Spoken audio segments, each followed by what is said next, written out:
আয় কাটটা দে আয় এমবি। এখন আমরা কি করব? এখন হচ্ছে শাড়ি সোনার চুল কেটে দিব। মাইয়াটা আমার, মাইয়াটা আমার, তুই আমার মাইয়া না?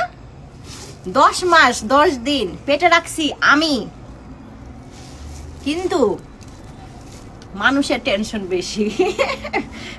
মার থেকে মাসির দরদ বেশি, এটা ধরে না।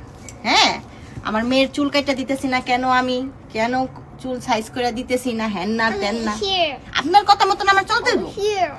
হ্যাঁ, আমি একটু ভাবতেছিলাম যে একটু বড় হোক, সুন্দর করে হালকা, মানে একটু মোটামুটি বড় না হইলে তো সাইজ মতন কাটা যাবে না।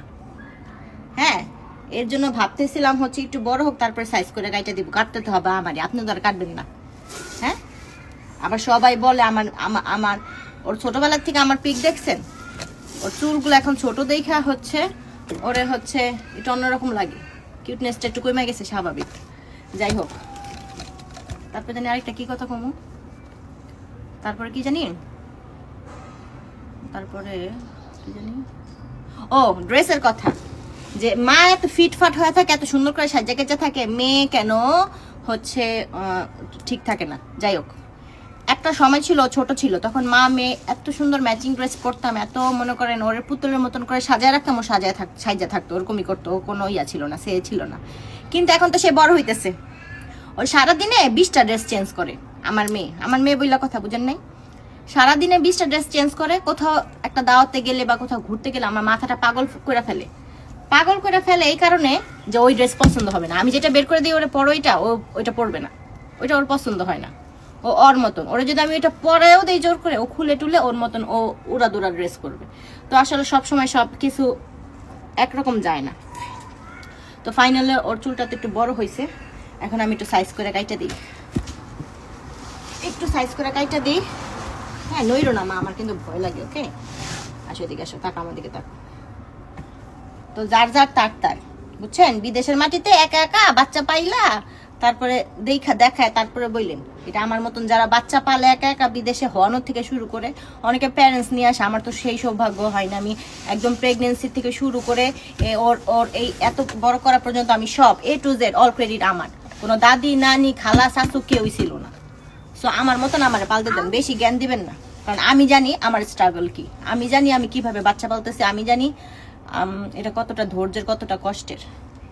তো একটা ভিডিও দেখে বা একটা ড্রেস দেখে আপনারা জাজ করে ফেলেন, আমি যদিও মাইন্ড করি না, কারণ এই প্ল্যাটফর্মে অনেক বছর আছি তো। সো ইগনোর, আমার হাসি উঠে অবশ্য, বুঝছেন, আপনাদের কমেন্ট দেখে আমার হাসি উঠে, দ্যাটস ইট।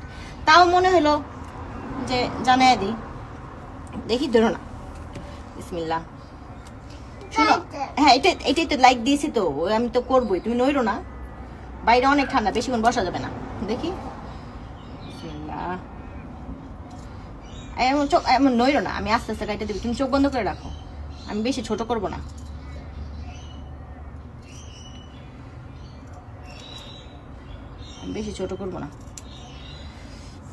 তুমি এমন ধরলে কিভাবে হবে? এই যে এমন নড়াচড়া করলে কি আমি কাটতে পারবো সুন্দর করে তোমার চুলটা? ড্রেস এমন চেঞ্জ করতে হবে তোমার, তুমি নইরো না, টেনশন ফ্রি থাকো,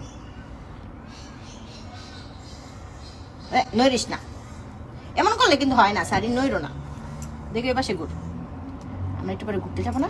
সারিন, ঘুরতে যাবা? একটু পরে ঘুরতে যাবা? আচ্ছা, সুন্দর জামা পরবা? আচ্ছা, মাম্মি যেটা দিব ওইটা পরো, ওকে? মাম্মির কথা শুই না, ওকে? দাঁড়াও, এখন এইটা ইম্পর্টেন্ট, এই কোন ওইটা দেখি নইরো না।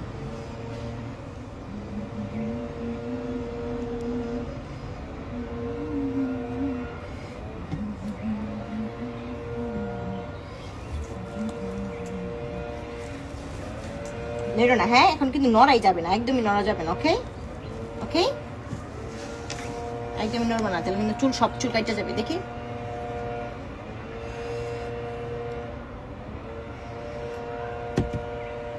নড়িস না, এমনি কানটা কাইটা যাবো নড়লে, দেখিস। দেখি,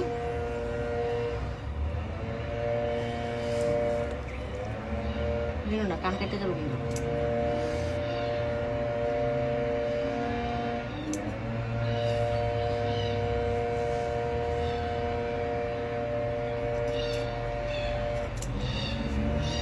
নড়ো না কান কেটে যাবো।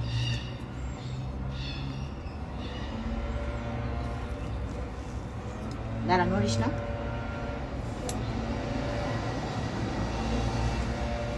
হ্যাঁ নড়িস না, কান কেটে যাবে, কান কাটে যাবে না।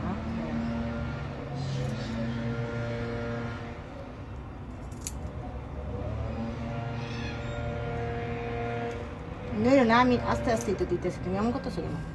দেখি নড়ো না, দেখি।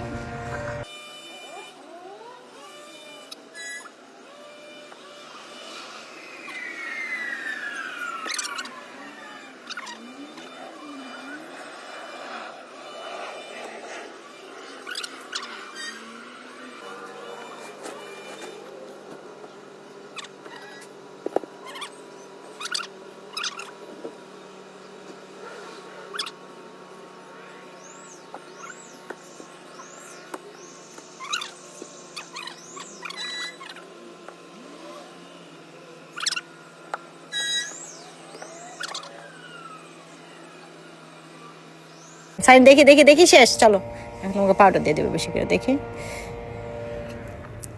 এই যে ওর হেয়ার কাট অনেক সুন্দর লাগতেছে। দেখি আম্মু, দেখি। উলে লে বাটি কাট দিয়ে দিছিলে না রে, সুন্দর লাগতেছে শাড়ি। দেখি পিছনে ঘুরো তো, পিছনে ঘুরো দেখি। এই যে পিছনে সুন্দর করে কাইটে দিছি, বেশি ছোট করি নাই না, আমরা তো চুল বড় করবো, এই জন্য আমরা বেশি ছোট করিনি। আর হচ্ছে ছেলেদের মতনও কেটে দিইনি, একদম মেয়েদের মতন রাখছি।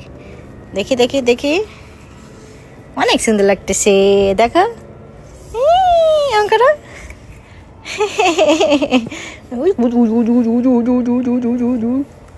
সুন্দর লাগতেছে।